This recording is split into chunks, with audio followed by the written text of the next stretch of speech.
नमस्कार साथियों, हमारे इस चैनल पर आपका हार्दिक स्वागत है। मैं सतीश कुमार आपके लिए ऐसे महत्वपूर्ण टॉपिक लेकर आता रहता हूं, जो आपके कंपटीशन एग्जाम्स की तैयारी के लिए बहुत इम्पोर्टेंट साबित हो सकते हैं।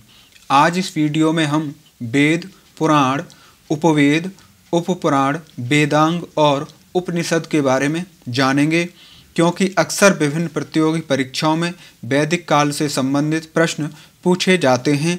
इसलिए आपकी आने वाली परीक्षाओं की दृष्टि से ये बहुत ही महत्वपूर्ण टॉपिक है। आइए शुरू करते हैं आज का पहला प्रश्न।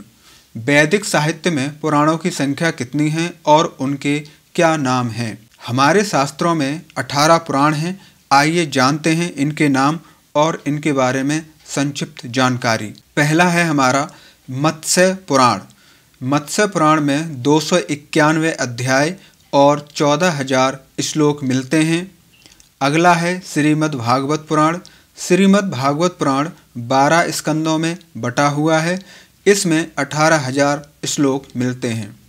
फिर है मार्कंडेय पुराण। मार्कंडेय पुराण में 137 अध्याय हैं, जिनमें 9,000 श्लोकों का वर्णन है। फिर है हमारा शिव पुराण। शिव पुराण 7 भागों में विभाजित है। इसमें 24,000 श्लोक मिलते हैं। उसके बाद आता है विष्णु पुराण। विष्णु पुराण के 6 अंशों में 126 अध्याय हैं, जिनमें 23,000 श्लोकों का वर्णन मिलता है। अगला है ब्रह्म पुराण। ब्रह्म पुराण को आदि पुराण भी कहा जाता है। ब्रह्म पुराण में 246 अध्याय हैं, जिनमें 10,000 श्लोक वर्णित हैं।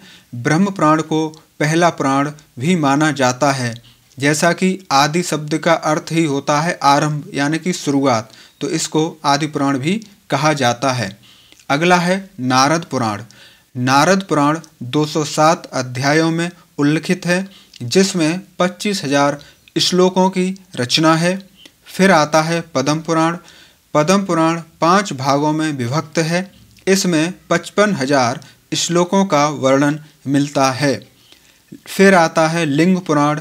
लिंग पुराण में 163 अध्याय और 11,000 श्लोक हैं। फिर है स्कंद पुराण। स्कंद पुराण में 6 भाग तथा 81,000 श्लोक हैं। बावन पुराण। बावन पुराण के पूर्व भाग में, यानी कि इसके पहले भाग में 97 अध्याय एवं 6,000 श्लोक हैं। उसके बाद आता है हमारा ब्रह्मांड पुराण। ब्रह्मांड पुराण में 156 अध्याय हैं। पूरा पुराण पूर्व, मध्य तथा उत्तर इन 3 भागों में विभाजित है। इस पुराण में 18,000 श्लोकों का वर्णन मिलता है। उसके बाद है कूर्म पुराण। कूर्म पुराण 4 खंडों में है, जिनमें 18,000 श्लोक हैं। फिर है बराह पुराण। बराह पुराण में 217 अध्याय तथा 10,000 श्लोक हैं। उसके बाद आता है ब्रह्म वैवर्त पुराण। ब्रह्म वैवर्त पुराण में 218 अध्याय और 18,000 श्लोक हैं। फिर है अग्नि पुराण। अग्नि पुराण में 383 अध्याय हैं, जिनमें 15,400 श्लोक हैं। फिर है भविष्य पुराण। भविष्य पुराण 4 भागों में है, जिनमें 14,500 श्लोक हैं। उसके बाद है गरुड़ पुराण। गरुड़ पुराण के दोनों खंडों को मिलाकर 256 अध्याय हैं, जिनमें 19,000 श्लोक हैं। अब है हमारा प्रश्न नंबर 2। शास्त्रों में उपपुराण कितने हैं और वेद पुराणों में संख्या 18 का क्या महत्व है? पुराणों की तरह ही हमारे उपपुराणों की संख्या भी 18 है। वेद पुराणों में संख्या 18 का अपना एक विशेष महत्व है। जैसे श्रीमद् भगवत गीता में 18 अध्याय हैं, वैसे ही श्रीमद् भागवत पुराण में 18,000 श्लोक हैं। महाभारत का युद्ध 18 दिन तक चला। साथियों, ये सभी जानकारियाँ बहुत महत्वपूर्ण हैं। आप चाहें तो इन्हें नोट करते चलें। अब बढ़ते हैं अपने अगले प्रश्न की तरफ। प्रश्न नंबर 3।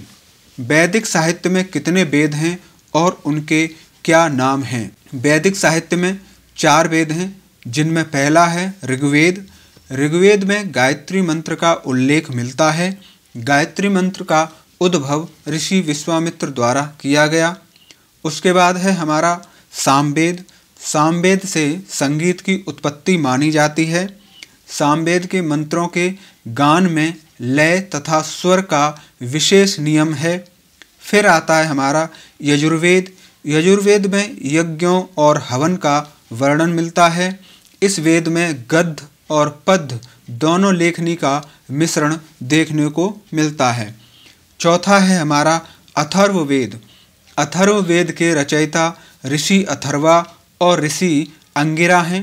अथर्ववेद को क्षत्रवेद भी कहा जाता है। अब देखते हैं प्रश्न नंबर 4।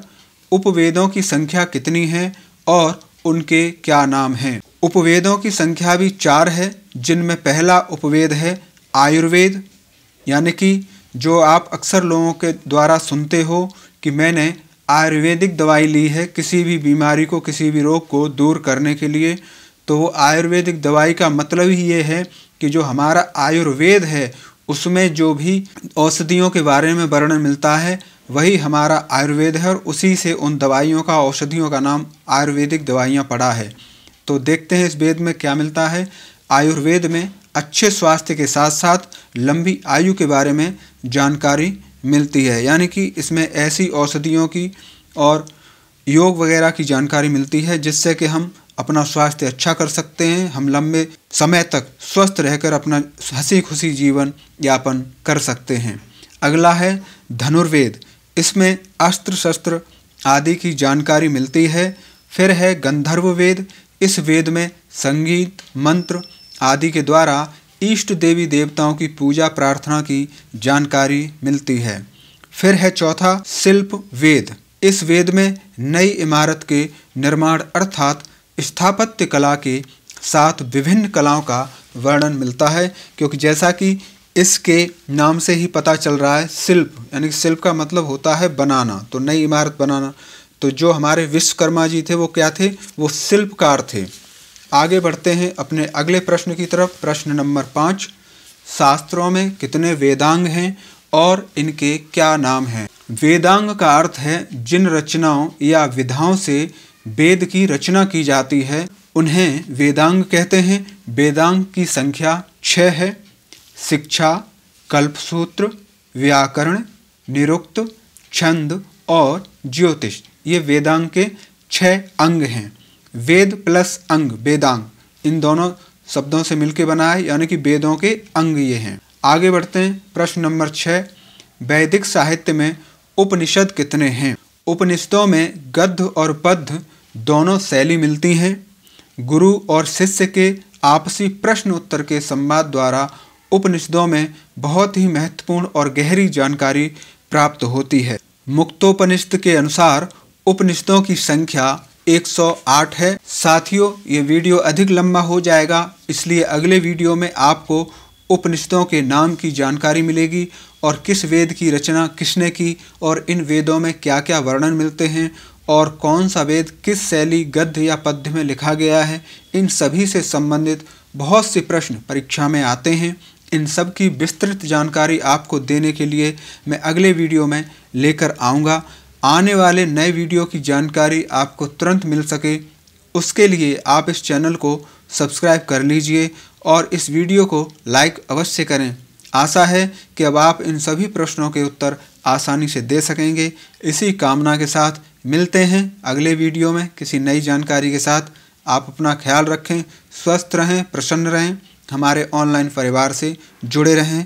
नमस्कार, जय हिंद।